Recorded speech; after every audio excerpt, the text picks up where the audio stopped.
안녕하세요. 좋은 아침입니다. 저는 아르주나 교회를 섬기는 정선옥이라고 합니다. 오늘은 2020년 4월 5일 일요일 아침입니다. 코로나 바이러스가 온 세상 사람들의 최대 관심거리가 되고 두려움이 대상이 되고 있습니다. 이러한 상황 속에서 하나님의 말씀으로 위로받기 위해서 안실학교 새벽기도에 참여하신 여러분들을 진심으로 환영합니다. 먼저 기도드리고 오늘 교과 내용을 살펴보도록 하겠습니다. 기도하겠습니다. 하늘에 계신 저희들의 아버지, 세상이 참으로 혼란스럽습니다. 날마다 급속도로 성장하는 이 바이러스로 인하여 많은 사람들이 고통 가운데 있고 또 많은 사람들이 속수무책으로 바이러스로 인하여 바뀌는 세상에 대응하고 있습니다. 아버지, 저희들을 불쌍히 여겨주셔서 이 마지막 때에 우리가 하나님의 시각으로 이 오늘날에 일어나는 이 모든 현상을 바라볼 수 있도록 도와주시고, 우리가 그냥 세상에 휩쓸려가는 것이 아니라 세상이 지금 어느 위치에 어느 경점에 도달했는지를 바로 알아서 우리가 세상 사람들과 같이 혼란스러워하고 세상 사람들과 같이 정신없이 하다가 이 마지막 때를 맞이하지 않을 수 있도록 주여 도와주시옵소서. 주님께서 우리와 함께 하시옵기를 간구하며 이 시간에도 하나님의 말씀으로 오늘 우리의 삶을 재정립하고 또 오늘 우리 삶을 정돈할 수 있도록 주여 도와주시옵소서. 주님께서 우리와 함께 하심을 감사드리오며 거룩하신 예수님 이름으로 기도드렸습니다. 아멘. 예, 감사합니다. 저는 요즘에 온 세계에 퍼진 코로나 바이러스를 살펴보면서 많은 생각을 하게 되었습니다. 여러분들은 어떤 생각을 하십니까? 바이러스에 대한 공포감을 느끼십니까? 아니면 계시록의 예언대로 예수님의 재림이 얼마 남지 않았으로 인하여 기뻐하고 계십니까? 여기저기에서 코로나 바이러스라는 현상을 두고 다양한 소리가 들립니다. 수많은 목회자들이 이 주제를 가지고 설교를 하고 또 수많은 의학자들과 예언자들과 과학자들이 각각 자신의 소리를 내고 있습니다. 우리는 이러한 때에 이 많은 소리에 어떤 반응을 보여야 할까요? 저는 개인적으로 이번 코로나 사건을 살펴보면서 옛날에 가졌던 하나의 작은 의문이 확실하게 풀렸습니다. 성경 기록된 예언을 연구하면서 마지막 때 일어날 일요일 휴업령과 관련된 이 공권력을 가진 통제를 어떻게 이 민주 사회에서 이루어갈 수 있을까에 대한 어렴풋한 의문이 있었습니다. 근데 이번에 코로나 사건의 진행 과정을 살펴보면서 정부가 정말 시민들의 자유를 공권력으로 통제하는 나라들과 과정을 살펴보면서 앞으로 생명보호라는 슬로건 아래에서 정부가 더 강한 공권력을 행사하고 자유를 억압하고 강제성이 띈 일요일 휴업령은 너무나 충분히 가능하다는 생각을 하게 되었습니다. 그래서 저는 이번에 개인적으로 코로나 바이러스보다 더 무서운 것은 전 세계 사람들의 인식의 변화입니다. 생명을 보호하기 위하여 우리는 철저한 정부의 강제적인 통제를 기꺼이 받아들이고 그것을 거스르는 자는 공권력으로 처벌받아 마땅하다는 인식의 전환 말입니다. 많은 네티즌들은 공권력을 어길 경우에 그 어기는 것을 비난하고 오늘날 우리의 사회는 그 비난에 동참하는 분위기가 오늘 우리들의 분위기입니다. 제가 이 인식의 전환이 가장 두려운 이유는 계시록의 예언처럼 마지막 때에 바다에서 올라온 짐승과 땅에서 올라온 짐승 힘을 모아서 하나님을 섬기는 백성들을 힘으로 핍박할 것이 예언되어 있기 때문입니다. 그런데 이런 놀라운 일이 이번 코로나 바이러스 사태를 통하여서 정부가 국민을 어떤 이유에 의해서 공권력을 행사한다는 것은 당연하게 받아들이는 이런 인식의 변화를 보면서 놀라지 않을 수가 없었던 것입니다.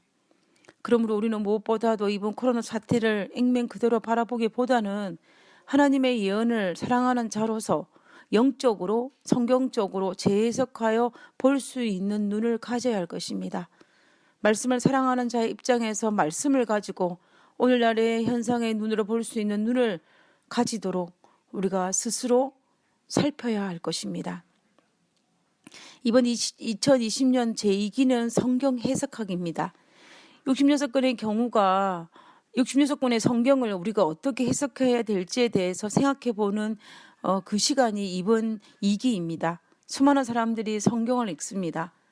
믿는 사람만 성경을 읽는 것이 아닙니다. 저는 믿지 않지만 성경이 베스트셀러이니 읽는다고 말하면서 성경을 통독하는 사람을 만나보았습니다. 그리고 어떤 사람은 하나님을 믿지 않지만 성경을 강단에 가르치는 교수님도 만나보았습니다. 그러므로 우리는 성경을 어떤 입장에서 바라보고 해석하는 것은 참으로 중요합니다. 그리고 그 성경을 우리가 어떻게 받아들여야 할지를 선택하는 것 역시 참으로 중요합니다.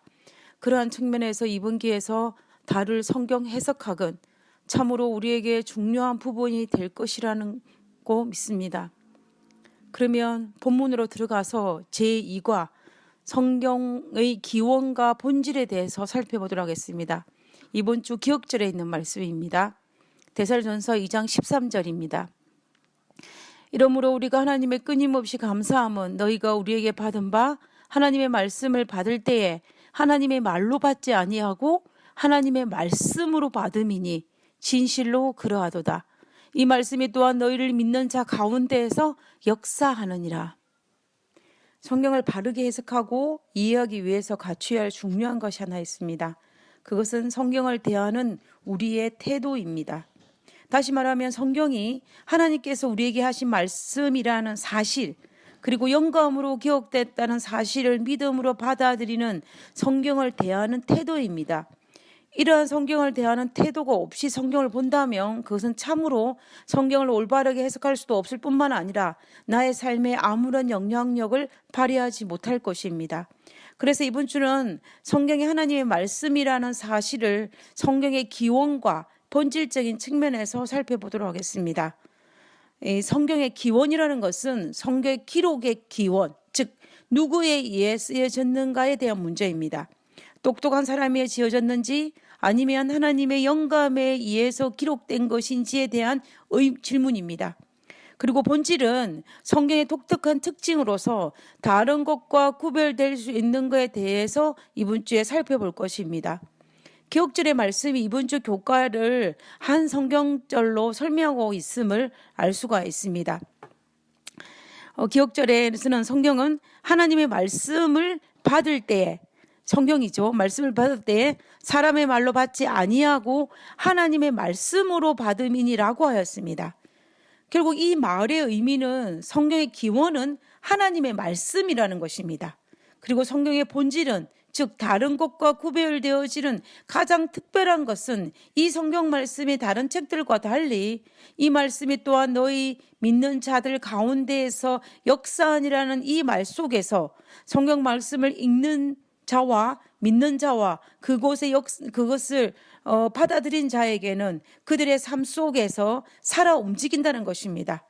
다시 말하면 이 말씀을 통하여서 우리의 삶을 변화시킬 수 있다는 것입니다. 결국 성경의 본질은 다른 것과 달리 우리의 삶을 변화시킨다는 것이 데살로니가 2장 3절에 바울이 기록한 것에서 우리가 볼 수가 있는 것입니다.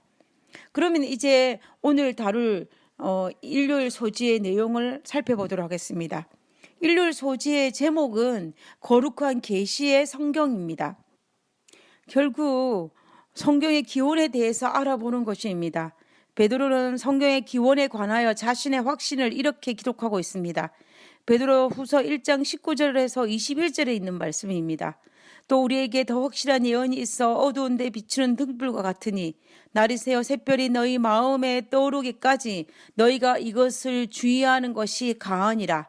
먼저 알 것은 성경의 모든 내용은 사사로이 풀 것이 아니요 예언은 언제든지 사람의 뜻으로 낸 것이 아니요 오직 성령의 감동하심을 입은 사람들이 하나님께 받아 말한 것임이니라. 이 베드로 후서에서 베드로가 지금 이 본문의 말씀을 통하여서 성경의 기원에 대해 설명을 하고 있습니다. 지금 이 베드로 1장 19절과 21절 이 본문의 말씀은 베드로가 이 땅에 예수님이 계실 때에 예수님과 베드로와 안드레와 요한과 함께 변화산에 올라갔을 때 그 이야기 경험 자기가 체험한 것을 이야기하면서 연결되어져서 이야기했던 말씀이 바로 이 말씀입니다. 지금 베드로는 분명히 변화산에 올라갔을 때 하늘에서 예수님 얼굴이 해같이 빛나며 옷이 빛과 같이 휘어졌던 그것을 기적을 체험하였습니다. 본 것입니다. 그리고 베드로는 변화산에서 분명히 들었습니다. 이는 내 사랑하는 아들이요 내가 기뻐하는 자니 너희는 저의 말을 들으라. 이 부분은 베드로가 예수님께서 하나님의 아들이시며 메시아라는 사실을 직접 변화산에서 체험한 그 부분입니다. 그것을 설명한 다음 19절에 바로 연결되어지게 베드로는 19절에서 자신이 직접 변화산에서 경험한 것보다 더 확실한 예언이 있다라고 이야기하였습니다. 자신이 3년 동안 예수님을 따라다니면서 체험하였던 예수님이 메시아는 수많은 것들보다 더 확실한 것이 있는데 그것이 무엇이냐면은 예언이라고 설명하고 있는 것입니다. 그래서 1장 19절에 또 우리에게 더 확실한 예언이 있어. 더 확실한 예언. 앞에서 자기가 체험했던 그것보다 더 확실한 예언이 있다라고 이야기하는 것입니다. 그러면 베드로가 말한 자신이 눈으로 직접 보고 듣고 체험한 것보다 더 확실한 예언을 무엇을 의미하는 것일까요? 이 예언은 구약에 기록되어진 메시아에 관한 예언입니다. 다시 말하면 구약 성경이라고 볼 수가 있는 것입니다. 성경이 베드로 자신이 직접 체험하는 것보다 더 확실하다고 이야기하고 있는 것입니다. 다시 말하면 예수님께서 이 땅에 계실 때에 베드로가 하나님의 아들이라는 사실, 메시아라는 사실에 대한 직접 보고 듣고 체험하는 것보다 더 확실한 것이 있는데 그것이 바로 무엇이냐면 예언, 즉 구약 성경이라고 말하고 있는 것입니다. 그러므로 성경의 예언의 말씀은 날이 새어 샛별이 떠오르는 것처럼 여기에 샛별은 누구를 상징하냐면 예수님을 상징하고 있습니다. 결국 베드로가 지금 이야기하고 있는 것은 구약의 말씀을 통해서 예수님께서 구약에 약속되어진 메시아라는 사실이 내 마음에 깨달음이 올 때까지 성경을 주의하여 읽고 묵상하는 것이 중요하다라고 시작하고 있는 것입니다. 우리가 예수님의 사복음서에 등장하는 예수님 생애의 과정 속에서 이 말씀을 통하여서 예수님이 구약에 약속되어진 하나님의 아들이라는 것에 확신을 가진 사람의 대표적인 인물이 누구였냐면 바로 니고데모였습니다. 니고데모는 젊은 날 예수님을 만나고 난 이후에 예수님의 생애의 수많은 과정을 보고 그리고 예수님께 십자가에 달아가신 그 사건을 바라보고 있을 때에 예수님이 그 모든 사건들을 구약에 약속되어진 그대로 돌아가시는 것을 보고 그들의 마음속에 이분은 구약에 약속되어진 하나님의 아들이라는 그 확신이 그에게 있었습니다. 그러므로 그들은 예수님의 시체를 달라 그랬고 그 예수님의 장례를 치렀으며 많은 사람들이 도망가고 핍박하는 그 과정 속에 당당히 그들의 신앙을 드러냈던 사람이 바로 누구였냐면 아리마대 요셉과 니고데모였던 것입니다. 그들이 그렇게 할 수 있는 것은 무엇이냐면은 더 확실한 예언, 즉 구약 성경의 말씀을 통하여서 예수님이 메시아라는 사실을 그들의 마음속에 새벽별같이 그들의 마음에 다가왔기 때문에 깨달았기 때문에 가능한 일이었습니다.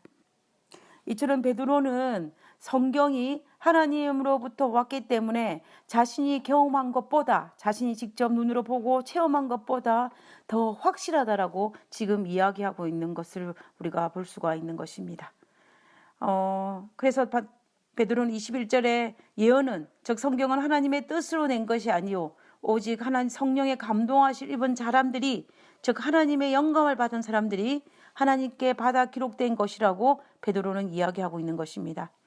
성경은 똑똑한 사람이 지어낸 이야기이거나 교모하게 만든 이야기가 아니라 하나님께로부터 비롯되었다라고 베드로가 이야기하고 있는 것입니다. 그래서 성경은 오직 성령의 감동하심을 받은 사람이 하나님께로 받아 말한 것이라고 거듭 이야기하고 있는 것을 볼 수가 있습니다. 결국 베드로는 성경의 기원을 하나님이라고 이야기하고 있는 것입니다.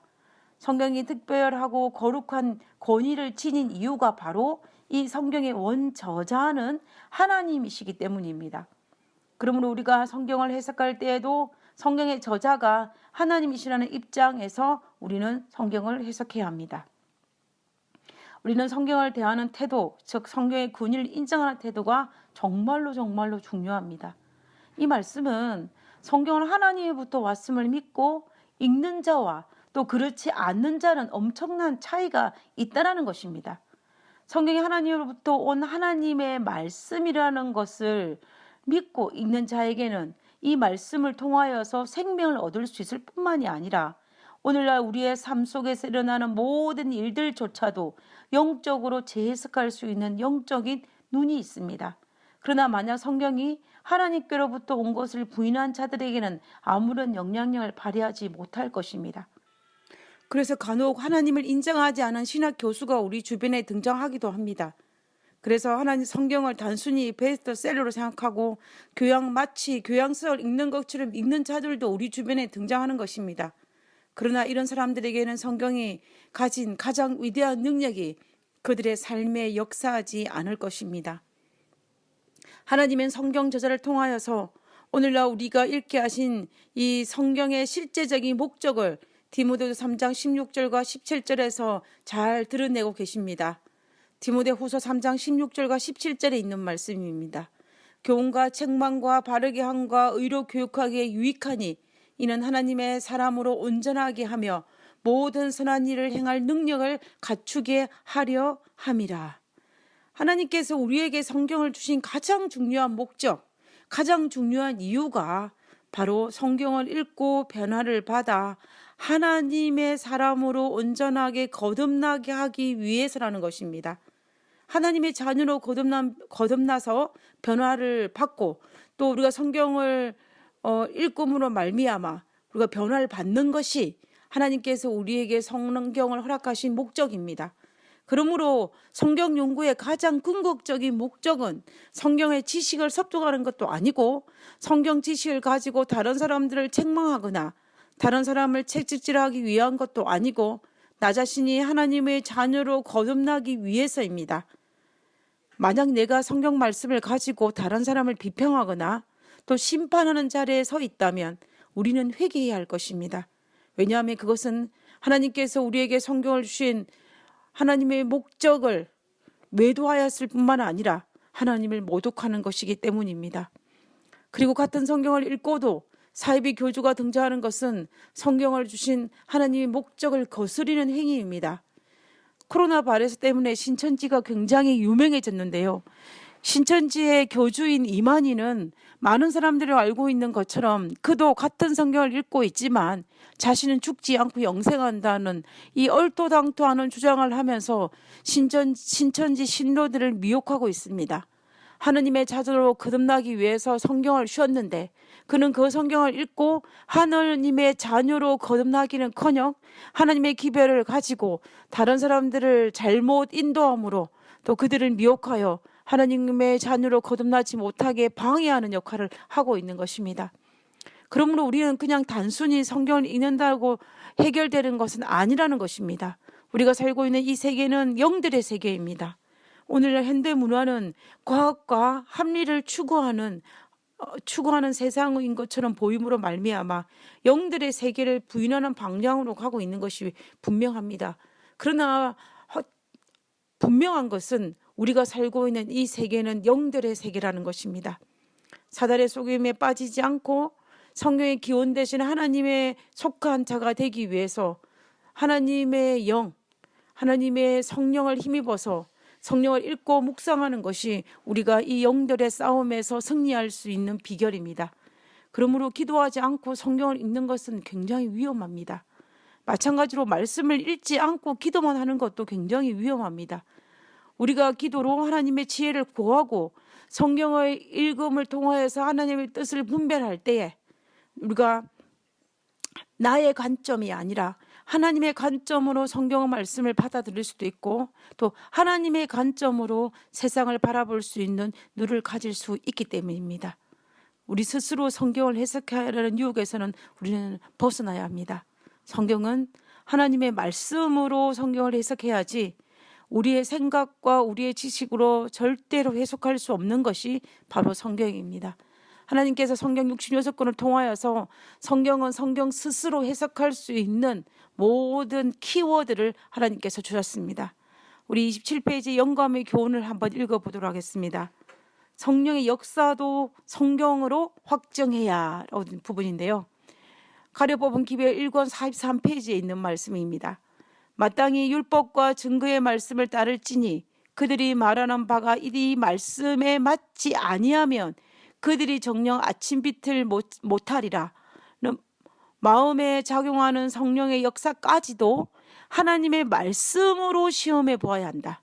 성령의 감동으로 성령을 기록하게 하신 성령께서 언제나 성령경으로 인도하신다. 지금 이 부분에서 가장 핵심적인 것은 뭐냐면 모든 것들을 성경의 말씀으로 시험해 보아야 한다는 것입니다. 내가 감동을 받고 내가 성령의 음성이라 생각했던 것들, 수많은 것들이라 할지라도 성경은 성경으로 시험해 보아야만이 제대로 된 것이지, 우리가 우리의 생각이나 다른 지식으로 성경을 해석해서는 안 된다라고 이야기하고 있는 것입니다. 우리 모두 하나님께서 우리에게 하나님의 자녀가 되게 하기 위해서 제시해 주신 하나님께서 우리에게 주신 성경 말씀을 통해 이 혼란스러운 세대에 하나님의 눈으로 재해석하여 바라볼 수 있는 그런 재림 성도가 되기를 진심으로 바랍니다. 오늘 우리에게 성경을 주신 하나님께 감사하며 또 성경 말씀을 통하여서 우리가 하나님 자녀로 거듭날 수 있는 우리 모두가 되기를 간절히 바라면서 오늘 교과를 마치도록 하겠습니다. 기도하고 마치겠습니다. 아버지, 제가 말씀을 해석하는 것이 아니라 말씀이 제 삶을 해석하게 해 주시옵소서. 비평의 정신을 거두고 순종의 정신을 배울 수 있게 해 주시옵소서. 성경을 볼 때 아버지 앞에 있음을 알게 해 주시옵소서. 살아계신 아버지, 말씀이 제 삶을 해석해 달라는 기도에 하나님 앞에 간구하오니, 하나님, 말씀이 제 삶을 해석하여 주시고 말씀을 통하여서 세상을 바라볼 수 있도록 도와주시고 말씀을 통하여서 이 시대의 흐름도 바라볼 수 있도록 주여 도와주시옵소서. 하나님께서 우리에게 하나님의 자녀로 거듭나기 위해서 이 말씀을 주셨사오니 아버지여, 이 말씀을 통하여서 하나님의 자녀가 되게 하여 주옵소서. 하나님, 우리가 비평자의 자리보다는 하나님의 자녀가 되어서 하나님 앞에 부복하고 하나님의 눈을 가지고 이 생을 살아갈 수 있는 저희들 될 수 있도록 도와주시옵소서. 오늘 하루도 하나님의 영이 우리를 보호하여 주시고 코로나 바이러스가 범람하는 이 세상 속에서도 하나님께서 당신의 날개 아래에 우리를 품어주옵기를 간구하며 거룩하신 예수님 이름으로 기도드렸습니다. 아멘. 감사합니다. 좋은 하루 되시고요. 내일 뵙도록 하겠습니다. 감사합니다.